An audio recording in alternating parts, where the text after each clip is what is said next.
Malam itu hujan deras mengguyur kota, suara petir sesekali membelah langit gelap. Aku, Dimas, baru saja sampai di depan sebuah hotel mewah tempatku dan istriku, Susi Susanti, akan menghadiri acara reuni teman kuliahnya. Susi tampak anggun dengan gaun biru sederhana yang dipakainya.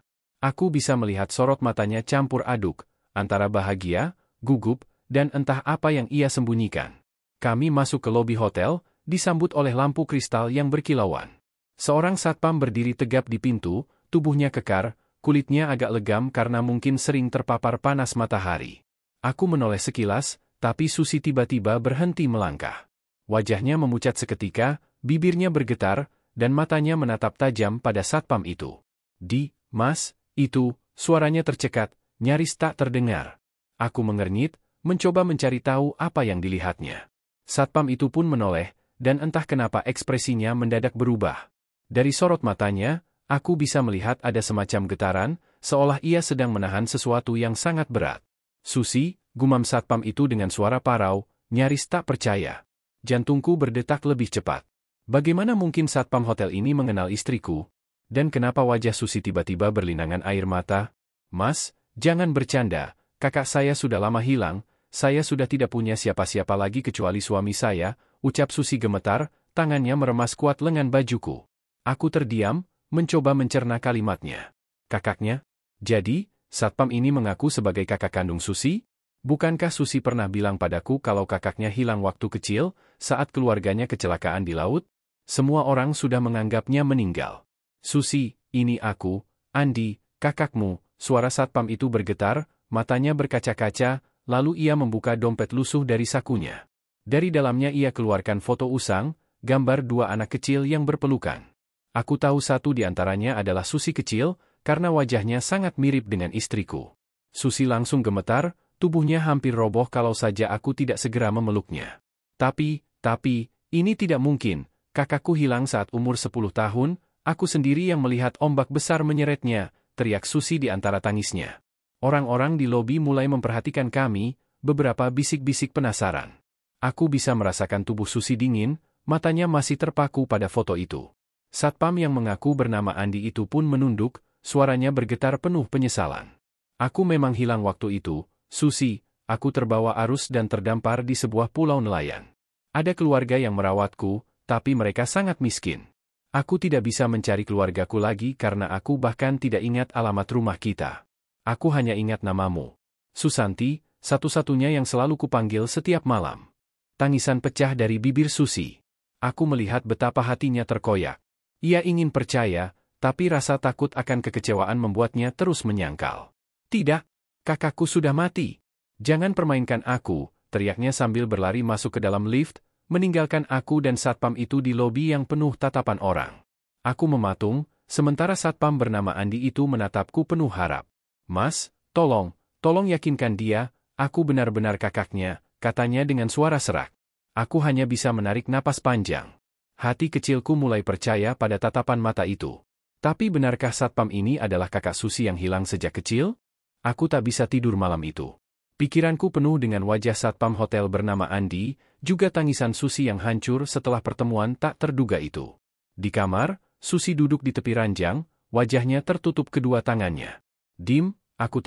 Aku takut kecewa lagi, suaranya lirih, nyaris tak terdengar. Aku mendekat, memeluk bahunya, mencoba menenangkan hatinya. Sayang, mungkin ini memang anugerah. Kamu sendiri lihat fotonya tadi, bukankah itu kamu waktu kecil? Susi menggeleng keras, air matanya terus mengalir. Foto bisa saja dicuri, Aku pernah hampir percaya pada orang yang mengaku keluargaku, tapi ternyata hanya ingin memanfaatkan hartaku. Aku trauma. Hatiku mencelos. Ternyata Susi pernah melalui hal itu, dan aku baru mengetahuinya. Pantas ia begitu keras menolak. Namun kali ini berbeda, aku bisa merasakan ketulusan di mata satpam itu. Besoknya, saat reuni berlangsung, Susi masih murung. Senyum yang biasanya menghiasi wajahnya kini lenyap. Ia hanya duduk, menyapa teman-temannya seadanya. Aku pun beralasan keluar sebentar untuk mencari udara segar, padahal aku ingin menemui Andi. Aku temukan dia duduk di pos keamanan, menatap kosong keluar. Mas, panggilku pelan. Andi menoleh, lalu berdiri dengan sikap hormat. Oh, Mas Dimas. Maaf kalau tadi malam bikin ribut. Aku duduk di sampingnya. Andi, kalau memang kamu benar kakaknya Susi, tunjukkan buktinya.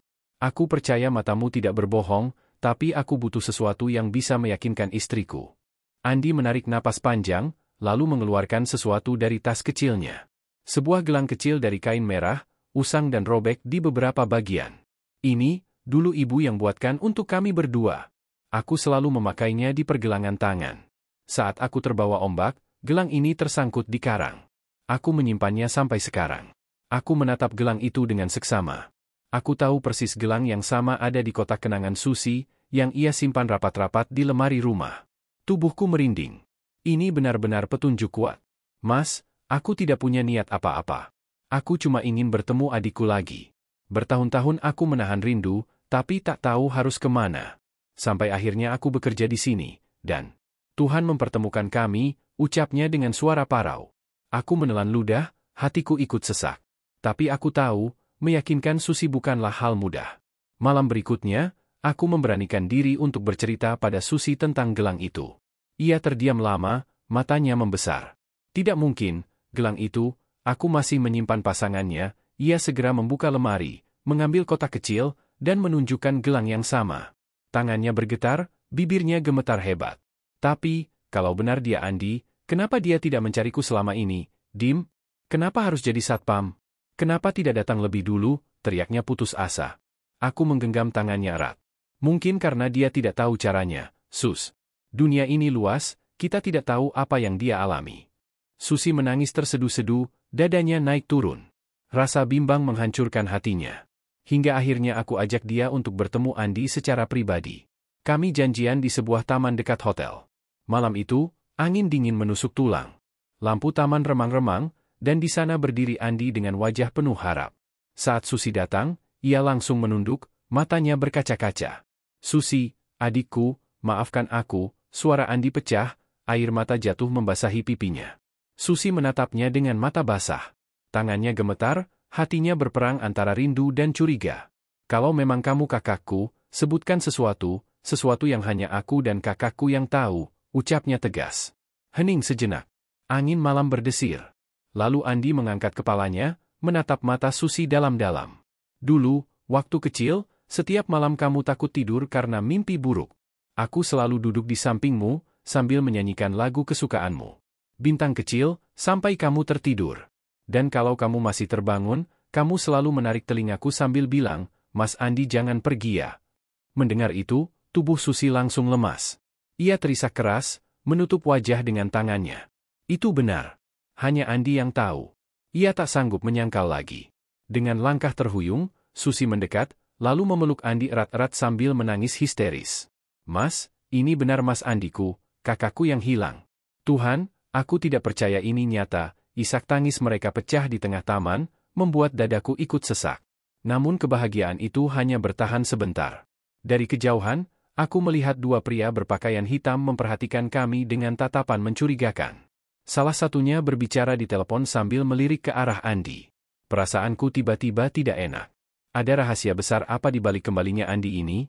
Dan kenapa seolah-olah ada orang yang tidak ingin mereka bersatu kembali? Malam itu aku benar-benar tak bisa memejamkan mata. Pemandangan dua pria berpakaian hitam yang memperhatikan kami di taman terus membayang di kepalaku. Siapa mereka? Kenapa menatap Andi seolah-olah ia target buruan? Aku mencoba menyembunyikan kegelisahanku dari Susi, yang masih larut dalam tangis bahagia karena akhirnya bisa memeluk kembali kakaknya. Namun jauh di dalam hati, aku merasa sesuatu yang buruk sedang mendekat. Esok harinya, saat aku hendak turun ke lobi hotel, aku kembali melihat dua pria yang sama duduk di sudut kafe. Tatapan mereka tajam, seperti sedang mengawasi gerak-gerikku. Aku pura-pura tidak tahu, tapi langkahku terasa berat. Aku mencari Andi di pos satpam, namun ia tidak ada. Aku menemukan seorang rekan kerjanya yang mengatakan kalau Andi dipanggil oleh manajer hotel tadi pagi. Jantungku berdegup kencang, firasatku semakin buruk. Aku segera mencari Susi yang sedang sarapan di restoran hotel. Sus, kita harus ketemu Mas Andi sekarang juga. Aku takut sesuatu terjadi padanya. Susi menatapku heran, namun melihat keseriusan di wajahku, ia segera berdiri tanpa banyak bertanya. Kami mencari ke ruang manajer, tapi kosong. Lalu kami turun ke area parkir basement, dan di sanalah kami melihatnya. Andi dikerubungi oleh dua pria berpakaian hitam yang kemarin kulihat. Mereka mendorongnya ke arah mobil van hitam tanpa plat nomor. "Hei, lepaskan dia!" teriak Susi dengan suara bergetar. Aku berlari mendekat, mencoba menghadang, tapi salah satu pria langsung mengeluarkan senjata tajam. Aku terpaku, tubuhku kaku, sementara Susi berteriak histeris. "Kak Andi!" Andi mencoba meronta, wajahnya penuh keringat. "Susi, jangan dekat-dekat! Pergi!" teriaknya sambil berusaha menahan kedua pria itu. Hati Susi hancur, ia berlari hendak menolong, tapi aku menariknya mundur agar tidak terluka. Dalam hitungan detik, Andi berhasil menendang salah satu pria hingga jatuh, namun yang lain menghantam perutnya keras hingga ia terjatuh tersungkur. Darah segar mengalir dari bibirnya. Susi menangis semakin kencang. Aku tahu aku tidak bisa melawan sendirian. Dengan cepat aku berlari mencari bantuan. Beberapa petugas hotel datang, membuat kedua pria itu panik. Mereka buru-buru kabur, meninggalkan Andi yang tergeletak lemah. Kami segera membawanya ke ruang medis hotel. Nafasnya terengah, matanya sayu. "Susi, Mas minta maaf," suaranya pelan. "Mas, jangan bicara begitu. Aku baru ketemu Mas lagi, aku tidak mau kehilangan Mas untuk kedua kalinya," teriak Susi sambil menggenggam tangan Andi erat-erat. Aku menatap wajah Andi yang pucat, lalu ia menoleh padaku. "Mas Dimas, tolong jaga adikku, aku takut mereka tidak berhenti sampai sini." Aku bingung. "Mereka siapa, Mas?" tanyaku cepat. Andi menarik napas panjang, lalu mulai bercerita dengan suara terbata. Ternyata selama ia hilang dan tinggal bersama keluarga nelayan, ia tumbuh dengan keras. Saat remaja, ia merantau ke kota dan sempat terjebak dalam lingkaran gelap preman dan utang. Ia dipaksa bekerja untuk kelompok kriminal, menjadi kurir barang ilegal. Namun Andi akhirnya kabur karena tidak tahan dengan kekejaman mereka. Sejak itu, ia bersembunyi, bekerja apa saja demi hidup, sampai akhirnya menjadi satpam hotel. Orang-orang itu, mereka masih mencariku. "Aku takut kalau mereka tahu kamu adikku, Susi, kamu bisa ikut jadi korban," ucapnya sambil menahan sakit. Susi menangis semakin keras, menempelkan wajahnya di dada Andi.